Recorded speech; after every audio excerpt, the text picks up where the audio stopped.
Hi everyone, এই শেষ ভিডিওতে আমরা জেসন এইচটিএমএল যে সেকশনটা আছে W3 স্কুলসে বলা আছে সেটা সম্পর্কে জানবো এবং এটা মূলত আমাদের আগের ভিডিওর মতোই হবে। এটা আপনারা অলরেডি জানেন, বাট আমি একটা কমপ্লেক্স এক্সাম্পল দ্বারা দেখিয়েছে এবং সেই এক্সাম্পলটা নিয়ে আমি আপনাদেরকে এখন ডেসক্রাইব করবো যেন আপনারা নিজেরা প্র্যাকটিস করতে পারেন এবং সিমিলার জিনিসপাতি নিয়ে প্র্যাকটিস করতে পারেন। তো এখানে মূলত তারা যে জিনিসটা বলতে চেয়েছে সেটা হচ্ছে সার্ভার থেকে ডেটা আনা আমরা অলরেডি দেখেছি। তারা এখানেও সার্ভার থেকে ডেটা এনেছে এবং ডেটা এনে তারা এখানে একটা এক্সাম্পল দেখিয়েছে, সেটা হচ্ছে এরকম। আমি যদি এখানে যাই, এখানে সিম্পলি একটা ড্রপডাউন লিস্ট আছে এবং এই ড্রপডাউন লিস্টে যখনই আমরা কোনো কিছু চুজ করি, যেমন কাস্টমার্স চুজ করলে এখানে কাস্টমারের লিস্ট দেখাচ্ছে।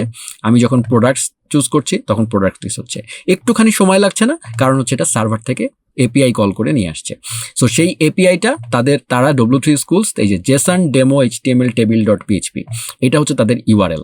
আপনি যদি এখানে ইন্সপেক্ট করে আমাদের নেটওয়ার্ক টুলে আমরা যাই, এই হচ্ছে আমাদের নেটওয়ার্ক টুল, হ্যাঁ, এবং আমি এখানে রিলোড দিলাম। আপনি যদি এখানে কোনো কিছু চেঞ্জ করেন, যেমন সাপ্লায়ার্সে গেলেন, সাথে সাথে দেখেন একটা এপিআই রিকোয়েস্ট গেল। এই এপিআই রিকোয়েস্টটা মূলত সাপ্লায়ারের লিস্টটা এরকম একটা লিস্ট দিয়ে দিচ্ছে। এই যে আমি যদি এখানে এটাকে প্রিভিউ দেখি, এই যে এরকম একটা অ্যারে অফ অবজেক্ট দিয়ে দিচ্ছে, ঠিক আছে। সো এইভাবে ডাটাটা আনছে এবং সেই ডাটাটাই আমাদের এই যে একটা ডেমো প্লেস হোল্ডার আছে HTML এর তার মধ্যে দেখিয়ে দিচ্ছে।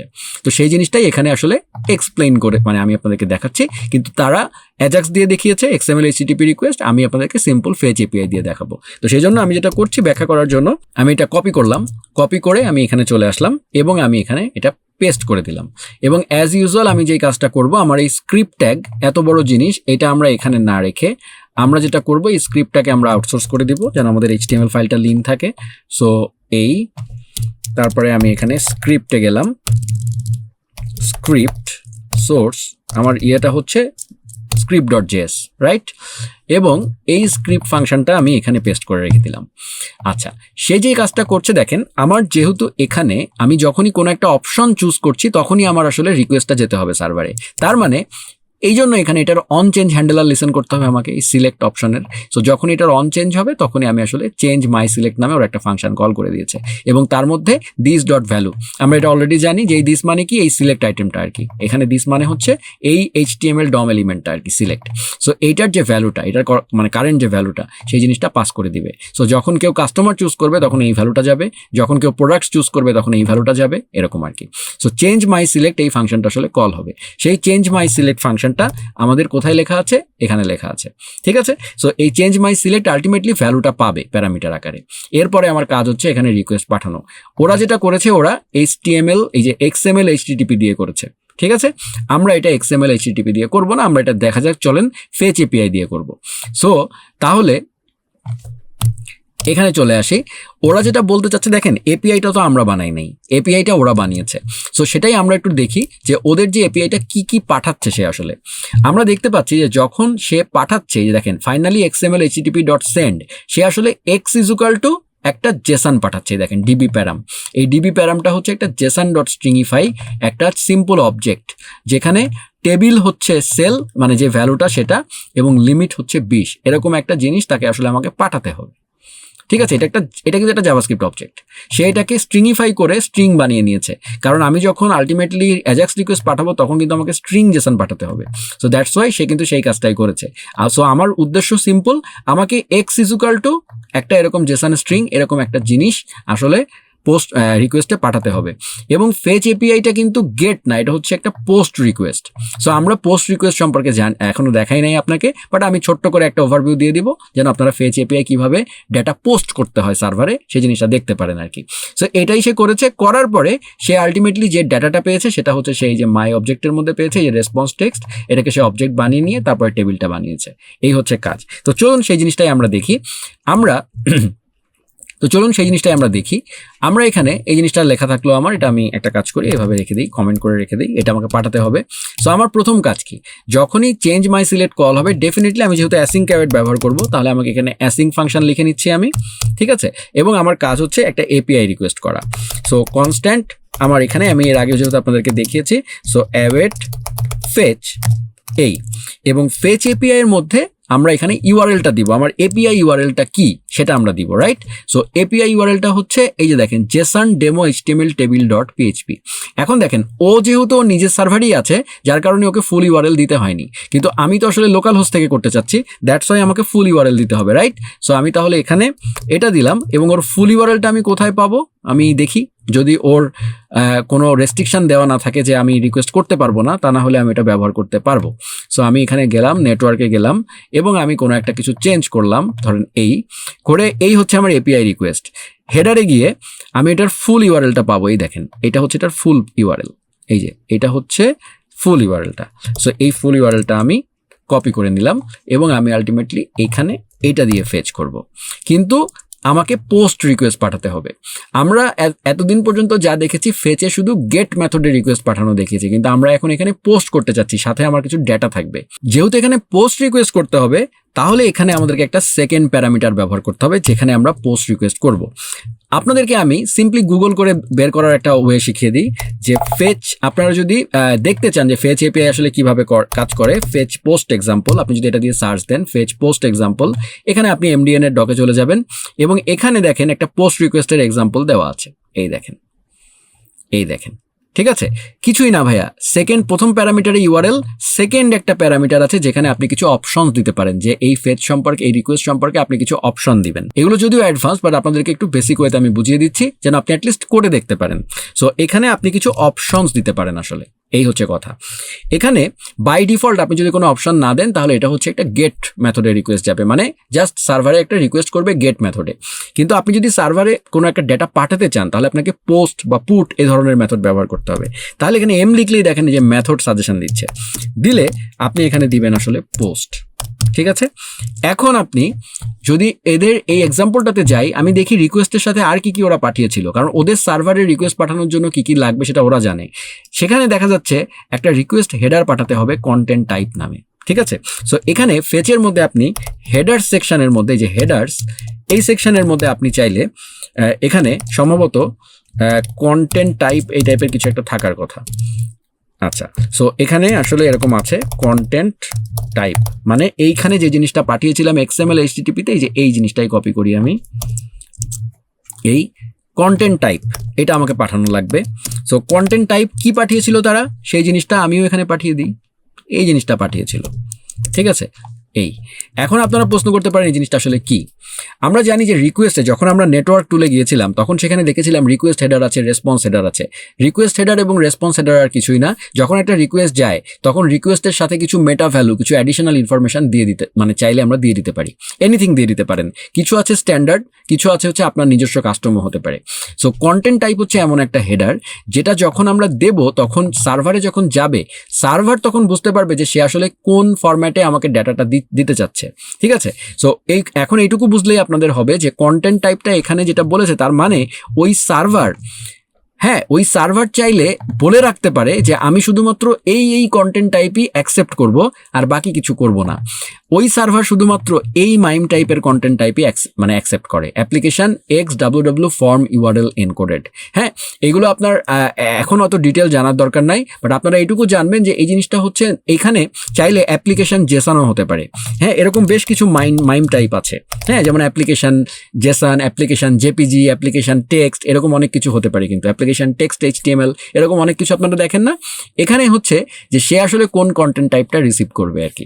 তো আমরা এখানে যেহেতু ওর সার্ভার ও ঠিক করে রেখেছে, সো আমরা এখানে দিয়ে দিলাম যে ও যেটা অ্যাকসেপ্ট করে সেই জিনিসটা আমরা দিয়ে দিলাম, ঠিক আছে? সো এটা কিভাবে যাচ্ছে সেটা আমি একটু পরে আপনাদেরকে দেখাচ্ছি। হেডার্সে দিলাম এবং এছাড়া আর কোনো তথ্য কিন্তু এখন এখানে লাগবে না। আরেকটা লাগবে, আমার একটা বডি লাগবে, তাই না? বডি, এই যে বডি, এইটা হচ্ছে মূলত আমার ডেটাটা, ঠিক আছে? এইটা সবসময় আমাকে স্ট্রিং আকারে পাঠাতে হবে, json.stringify, এবং সেইখানে আমাকে আসলে এই যে আমার ডিবি প্যারাম ছিল না, আমাকে এরকম একটা ডেটা পাঠাতে হবে, রাইট? সো আমি যেটা করবো এই ডিবি প্যারামকে পাঠিয়ে দিব। যদি ওর এক্সাম্পলটা একটু দেখে আসি, হ্যাঁ ওর ডিবি প্যারাম পাঠিয়েছে কিন্তু x=ডিবি প্যারাম পাঠিয়েছে। আচ্ছা, সো তাহলে আমাকে এরকম করেই পাঠাতে হবে। এটা হচ্ছে আমার পুরা ডেটাটা আর কি। সো তাহলে আমি যদি আরেকবার এক্সাম্পলে যাই, json ডিবি প্যারাম এটা, আচ্ছা, সো তার মানে এইভাবে পাঠাতে হবে আমাকে, এই ঠিক আছে, এইটা পুরাটা যাবে একটা টেক্সট আকারে, এক্স ইজ ইকুয়াল টু আমার ওই পুরা টেক্সটটা, এই যে জেসনের স্ট্রিংইফাই ফরম্যাটটা। এখনই আমি আপনাদেরকে দেখাচ্ছি কিভাবে গেছে এবং পার্থক্যটা বলছি, আপনারা জাস্ট ইয়ে করেন, আমি জাস্ট ওদের অ্যাজাক্সটাকে ফেচে পরিণত করলাম আর কি।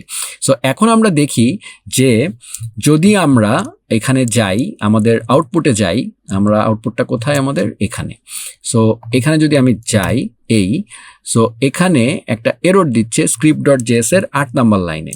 সো script.js এর আচ্ছা এখানে আমি সেমিকোলন দিয়ে ফেলেছি, এটা সেমিকোলন হবে না, সরি। এখন যদি আমি রিকোয়েস্ট পাঠাই, কনসোলে কিছু নাই, বাট আমরা যদি এখন আরেকবার যাই, হ্যাঁ আমি যদি এখানে কিছু একটা অপশন চুজ করি, এই দেখেন এপিআই রিকোয়েস্ট গেছে, কিন্তু আমাকে এরর দিচ্ছে বিকজ আমি যদি এখানে আসি, সে আমাকে একটা এরর দিয়েছে, আমি এররটা দেখি, সে বলছে যে কোর্স পলিসি ফেইলড। আচ্ছা, সো তার মানে ওর সার্ভার আমাকে লোকাল হোস্ট থেকে রিকোয়েস্ট অ্যাকসেপ্ট করছে না। সো আমাকে তাহলে যেই কাজটা করতে হবে ভাইয়া, সেটা হচ্ছে ওর সার্ভারেই যেন কাজ করে, সেজন্য আমি যেই কাজটা করতে পারি সেটা হচ্ছে আমি আমার এই যে কোডটা আছে এটাকে আমি পুরাপুরি এখানেই দিয়ে দিই, এবং এখানে পুরা পাথ না দিয়ে আমি শুধুমাত্র এইটুকু দিলাম যেন ও চিনতে পারে। এটা আমি সেভ করলাম, তারপরে আমি এই পুরাটাকে কপি করে আমি অ্যাকচুয়ালি ওর সার্ভারেই দিয়ে দেই, ওর যে এডিটরটা আছে এখানেই পেস্ট করে দেই। ঠিক আছে, এখানে যদি আমি পেস্ট করে দিই, এখন রান করি, হ্যাঁ এই যে এখানে অপশন ঠিকমতো আসছে। এখন আমি যেই কাজটা করব, এখন যদি আপনি দেখেন যে আমরা যদি এখানে একটা কিছু চুজ করি, এই দেখেন রিকোয়েস্ট গেছে, এখন রিকোয়েস্টের রেসপন্সও এসছে, এই দেখেন, কিন্তু নো রেকর্ডস ফাউন্ড আসছে। সো আচ্ছা, নো রেকর্ডস ফাউন্ড আসছে কেন? কারণ হচ্ছে আমি যদি এখানে যাই, আমার এখানে এই যে দেখেন আমার রিকোয়েস্ট হেডার, এটা হচ্ছে রেসপন্স হেডার, এটা আমি বন্ধ করে রাখি, এই হচ্ছে আমার রিকোয়েস্ট হেডার। ঠিক আছে, রিকোয়েস্ট হেডারে দেখেন এখানে অনেক কিছু গেছে, কিন্তু পেলোডে কোনো ডেটা কি গেছে? এক্স, হ্যাঁ পেলোডে ডেটাও গেছে, কিন্তু এক্স এরকম করে গেছে, এইটা এভাবে যাওয়ার কথা না, এটা যাওয়ার কথা হচ্ছে, আমি যদি এখন ওর এক্সাম্পলটাতে একটু যাই যে ও আসলে কিভাবে পাঠাচ্ছে, এটা আসলে বুঝতে হবে ও কিভাবে অ্যাকসেপ্ট করে আর কি সেটা। সো আমি যেহেতু ওর এক্সাম্পলটা ব্যবহার করছি, দ্যাটস ওয়াই আসলে বুঝতে পারছি না। সো এখানে এইভাবে গেছে। সো আমি যদি এখন এখানে নেটওয়ার্ক ট্যাবে যাই, নেটওয়ার্কে যাই, ওরটা কিভাবে যাচ্ছে একটু দেখি। এখানে যদি আমি একটা অপশন চুজ করি, এই যে, তাহলে ওর এখানে গেছে এইভাবে, হ্যাঁ, কিন্তু আমার এখানে যেটা আসছে, আমার এভাবে না, যে আমার জিনিসটা একটু চেঞ্জ হয়ে যাচ্ছে। সো জেসন ডট, ও আচ্ছা সরি, আমি তো জেসন ডট স্ট্রিংইফাই এখানে একবার করে ফেলেছি, তাহলে তো এখানে আর জেসন ডট স্ট্রিংইফাই করা লাগবে না, এই জন্য এটা হচ্ছে ডিবি প্যারাম ডাইরেক্ট দিলেই হবে আর কি, রান।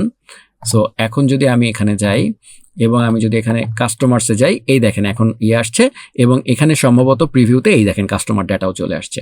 ঠিক আছে, এবং আমি যদি এখন এখানে অন্য কিছু দেই, প্রোডাক্টস দেই, তাহলেও দেখেন এখানে এই ইউআরএলে এই যে প্রোডাক্ট লিস্টটা চলে আসছে। সো এখন আমার ডেটা আসছে। এখন আমি আপনাদেরকে যে হেডারে চলে যাচ্ছি, গিয়ে আমি রিকোয়েস্ট হেডারে আপনাদেরকে দেখাই। এই দেখেন এই জায়গাটাতে রিকোয়েস্ট হেডারে কন্টেন্ট টাইপ, এই দেখেন আমরা যেটা দিয়েছিলাম না, সেই কন্টেন্ট টাইপটা গেছে। ও শুধুমাত্র এই application XWW form URL encoded, যদি আমরা এটা না পাঠাতাম ও অ্যাকসেপ্ট করতো না। হ্যাঁ, এই কারণে এটা পাঠানো হচ্ছে, এটা ফর্ম ডাটা হিসাবে যাচ্ছে। ফর্ম ডাটা বলতে কিরকম জানেন? ফর্ম ডাটা হচ্ছে এই যে ইউআরএল এনকোডেড ফরম্যাটে যাচ্ছে, দিস ইজ দ্য এই যে ফর্ম ডাটা আকারে যাচ্ছে, এই যে ইউআরএল এনকোডেড। আপনি যদি জেসন আকারে পাঠাতেন, অ্যাপ্লিকেশন/জেসন, যেমন আরেকটা ওয়ে আছে, সেটা হচ্ছে আপনি যদি এখানে অ্যাপ্লিকেশন/জেসন এই ফরম্যাটে পাঠাতেন কন্টেন্ট টাইপটা দিয়ে, আমি যদি রান দেই, এই এখানে দিয়ে আমি একটা কাস্টমার চুজ করলাম, ডেফিনেটলি এরর দিচ্ছে। কিন্তু দেখেন আপনি রিকোয়েস্টের ক্ষেত্রে, এখন আপনি যদি রিকোয়েস্ট হেডারে যান, এখন আপনি পেলোডে দেখবেন এটা কিন্তু জেসন আকারে গেছে, এই দেখেন এই অংশটা কিন্তু জেসন আকারে গেছে। ঠিক আছে, সো স্বাভাবিকভাবেই সে জেসন অ্যাকসেপ্ট করে না, সে আসলে এক্স ইজ ইকুয়াল টু একটা জেসন স্ট্রিং এভাবে অ্যাকসেপ্ট করে। সো ফর্ম ডাটা হিসাবে অ্যাকসেপ্ট করে, এই কারণে আমাকে ইউআরএল এনকোডেড ফরম্যাটেই দিতে হবে। এখন আপনি সার্ভার, আপনার ব্যাকএন্ড ডেভেলপার কিভাবে জিনিসটা বানাচ্ছেন, কোনটা অ্যাকসেপ্ট করছেন, সেটার উপরে ডিপেন্ড করবে। এদের যে W3 স্কুলসের যে এক্সাম্পলটা, সেখানে ওর যে পিএইচপি ফাইলটা লেখা আছে, যেটা ব্যাকএন্ড সার্ভার, সেই ফাইলে আসলে এইটাকে অ্যাকসেপ্ট করছে, যার কারণে আমাকে এভাবেই পাঠাতে হচ্ছে। সো আমি আপনাদেরকে পাঠিয়ে দেখালাম। এখন আসি যে আমি যেহেতু ডেটা পেয়ে গিয়েছি, এখন আমাকে টেবিলে জিনিসটা দেখাতে হবে। সেই জায়গাটা থেকে আমরা কিন্তু এইটাকে হুবহু কপি করতে পারি। ঠিক আছে, এখানে দেখেন এই যে ওরা যেটা করেছে, ডাটাটা পাওয়ার পরে ওরা এই যে একটা এই যে এরকম, জাস্ট এই জিনিসটা আমি কপি করছি এই। সো এটা নিয়ে আমি এখন আপনাদেরকে একটা কাজ করি, আমি আমার এডিটরে চলে যাই। এখন আমি আমার এডিটরে চলে যাই। এডিটরে যে খেয়াল করে দেখেন আমি এখানে মাই সিলেক্ট এখানে করেছি, আমি এই জায়গাটায় রেসপন্সটা পেয়েছি, রাইট? সো এই রেসপন্সটা পাওয়ার পরে হচ্ছে আমার কাজ আর কি। সো এই রেসপন্সটা পাওয়ার পরে রেসপন্স, তাহলে আমার কনস্ট্যান্ট অ্যাকচুয়াল ডেটা কি হবে বলেন তো? await response.json, এটা হবে আমার অ্যাকচুয়াল ডেটা, তাই না? তারপর আমি ওদের জিনিসটা নিয়ে আসলাম, নিয়ে এসে এখানে যেটা করছি আমি একটা টেবিল শুরু করতে হবে আমাকে। তারপরে আমার যে জেসনটা এসছে, আমার যে ডেটাটা আসে, সেই ডেটাটা কোন ফরম্যাটে আসে দেখেন তো। আমি যদি আমার ওই জায়গাটায় চলে যাই, ডেটাটা আসে হচ্ছে, আমরা যদি ওদের এখানে যাই, ডেটাটা আসে হচ্ছে নেটওয়ার্কে গেলাম, রান দিলাম, তারপরে আমি এখানে একটা এটা দিলাম, দিলে আমি দেখব এই যে JSON-demo.html প্রিভিউ, এইভাবে ডাটাটা আসে, একটা অ্যারে অফ অবজেক্ট আসে, তাই না? প্রতিটা অ্যারের মধ্যে দিয়ে আমাকে ইটারেট করতে হবে, তারপরে নেম নামে মানে এই জিনিসগুলো আসতেছে, এখানেও নেম নামে, প্রোডাক্টসের ক্ষেত্রেও নেম নামে, সব নেম নামে আসতেছে। সো একটা অ্যারে অফ অবজেক্ট আসছে আর কি। সো তার মানে আমি যদি এখানে আসি, তাহলে আমার এই যে ডাটাটা, সেই ডাটাটা যদি আমি এখন এখানে console.log করার দরকার নাই, আমার ডাটাটা হচ্ছে একটা অ্যারে অফ অবজেক্ট। সো আমার কাজ হচ্ছে এই অ্যারে অফ অবজেক্টের মধ্যে দিয়ে লুপ করে করে HTML টেবিলের এক একটা রো বানিয়ে ফেলা। সো এখানে তাই করা হয়েছে। দেখেন ফার্স্টে একটা টেবিল শুরু করা হয়েছে, তারপরে এটাকে টেক্সট আকারে তৈরি করা হচ্ছে, ঠিক আছে? প্রথমে একটা টেক্সট নামে একটা ভ্যারিয়েবল নেওয়া হয়েছে, ধরেন ফর এক্সাম্পল আমি একদম টপে এখানেই let x is equal to ধরেন একটা কিছু দিয়ে নিলাম এরকম। তারপরে সে কি করছে, প্রথমে একটা টেবিল আমাকে শুরু করতে হয় HTML, সেটা করলাম। তারপরে একটা লুপ চালানো হয়েছে এবং প্রতিবার এই টেক্সটের সাথে একটা করে টিআর মানে একটা করে রো অ্যাড করা হচ্ছে। টিআর এর মধ্যে আমরা জানি টিডি থাকে, এবং তারপরে আমার যে রেজাল্টটা এসছে, আমার এখানে মাই অবজেক্ট আছে, ঠিক আছে, আমি তাহলে এটাকেও মাই অবজেক্ট করে দিই এই। সো আমার এই মাই অবজেক্টের প্রত্যেকটা, আমি তো একটা একটা করে ইন লুপ করছি, তাই না? তার মানে প্রতিটা অ্যারে মানে অবজেক্টের কিগুলাতে আমাকে আসছে, তার প্রতিটা ধরে আমি ওইটার ডট নেম এইভাবে কল করে করে আমি কিন্তু দেখিয়ে দিতে পারছি। ঠিক একইভাবে এই নিচে আমরা যখন ফাইনালি আমার পুরো টেবিল মানে এই টেক্সটের মধ্যে পুরো টেবিলটা চলে আসছে, তখন আমি document.getElementById, আমার পি ছিল হচ্ছে ডেমো, এই যে উপরে ডেমো প্লেস হোল্ডার ছিল, সো ওইটা ধরে ওটার ইনার HTML এ পুরো টেক্সট আমি দিয়ে দিচ্ছি। সো এই টেক্সটটা আসলে কিছুই না, আমার একটা টেবিলের HTML কোড জেনারেট হচ্ছে, তারপরে সেই কোডটা আমি আলটিমেটলি ডাইরেক্ট ইনার HTML ঢুকাই দিলাম। সো এটা আমরা এর আগেও দেখেছি এই ধরনের এক্সাম্পল। সো এখন যদি আমরা আমাদের এখানে যাই, আচ্ছা এখানে তো কাজ করবে না, আমাকে পুরোটা কপি করতে হবে, পুরোটা কপি করে আমাকে এখানে আসতে হবে এবং এসে আমি এই জায়গাটা এটা পেস্ট করে দিচ্ছি, এই দিয়ে আমি রান দিলাম, সরিয়ে দিলাম। এখন যদি আমি কাস্টমার্স দেই, আচ্ছা এখানে আমার এরর এসছে, কারণ হচ্ছে আচ্ছা আবারও সম্ভবত আমি কোনো একটা ভুল করেছি। সো এখানে ভুলটা কি করেছি, ডিবি প্যারাম JSON.stringify, সম্ভবত JSON.stringify দুইবার করে ফেলেছি। সো এখানে যদি আমি আসি body x is equal two, হ্যাঁ এখানে ডাইরেক্ট ডিবি প্যারাম যাবে, JSON.stringify হবে না এই, ঠিক আছে? সো এখন রান দিলাম, দিয়ে যদি আমি এখানে দেখি, এই দেখেন কাজ করছে, প্রোডাক্টস। সো সিম্পল ব্যাপার কিন্তু। সো আমরা এখান থেকে যেটা বুঝলাম যে অ্যাকচুয়ালি জেসন আমরা রিকোয়েস্ট করে সার্ভার থেকে নিয়ে আসবো, নিয়ে আসার পরে সেই জেসন দিয়ে ডমের যা খুশি করতে পারবো, এই হচ্ছে কথা। এখানে সেই কাজটাই করা হয়েছে। এখন যদি এখানে আরেকবার আমরা চোখ বুলাই, এটা একটা ফাংশন, যখনই আমার কোনো কিছু চেঞ্জ হচ্ছে এই ফাংশনটা কল হচ্ছে, প্যারামিটারে আমি ভ্যালুটা পাচ্ছি। প্রথমে আমি কি করছি, প্রথমে আমি একটা এই সার্ভারে রিকোয়েস্ট পাঠাচ্ছি, রিকোয়েস্টের জন্য আমাকে কি কি দিতে হবে, আমাকে এরকম একটা জিনিস ওকে দিতে হবে। কি দিতে হবে সেটা আমাদের জানার দরকার নাই, মানে এই এক্সাম্পলে ওরা এটা এক্সপেক্ট করে। সো আমরা যেই ভ্যালুটা পাবো সেই ভ্যালুটা টেবিল আকারে দিব, মানে প্রোডাক্ট নাকি কাস্টমার নাকি সেটা দিলে ও ওই কাস্টমারের টেবিলের 20 জনকে দিবে বা প্রোডাক্টের টেবিলের 20 জনকে দিবে। সো ও আসলে সার্ভার এন্ডে বসে আছে এই ধরনের একটা জেসন পাওয়ার জন্য, পাওয়ার জন্য। তারপরে আমি একটা রেসপন্স, আমি রিকোয়েস্ট পাঠালাম, রিকোয়েস্ট পাঠিয়ে পোস্ট মেথডে পাঠালাম, হেডারে বলে দিলাম ও যা চায়, তারপরে আমি বডির মধ্যে যেই ফরম্যাটে ওকে দেওয়ার কথা সেটা দিচ্ছি। এটা আপনাকে ব্যাকএন্ড ডেভেলপমেন্ট যারা করবে এপিআই তারা আপনাকে বলে দিবে, বা ডকুমেন্টেশনের আপনি যদি নিজেই বানান ব্যাকএন্ড এপিআই তাহলে তো আপনি সেভাবে করবেন যে আপনি আসলে কি চান সার্ভারে, সেই জিনিসগুলোই ফ্রন্ট এন্ড থেকে পাঠাতে হবে। তারপরে এখানে যখন রেসপন্সটা এসে যাবে সেটা আমি মাই অবজেক্টের মধ্যে পাচ্ছি, তারপরে আমি ফরিন লুপ দিয়ে এর মধ্যে দিয়ে লুপ করে আমি টেবিলটা জেনারেট করছি। টেবিলের শুরুটা এখানে করেছি, টেবিলের শেষটা এখানে আছে, মাঝখানে লুপের মধ্যে একটা একটা করে রো জেনারেট করা হয়েছে। That's it. ফাইনালি পুরা টেক্সট ফরম্যাটে এই টেক্সট ভ্যারিয়েবলের মধ্যে যখন আমার পুরা HTML কোডটা মার্কআপটা এসে গেছে, তারপরে আমি একবারে আমার যে প্লেস হোল্ডার ডিপটা রেখেছিলাম তার মধ্যে ইনার HTML এর মধ্যে ঢুকিয়ে দিলাম আর কি।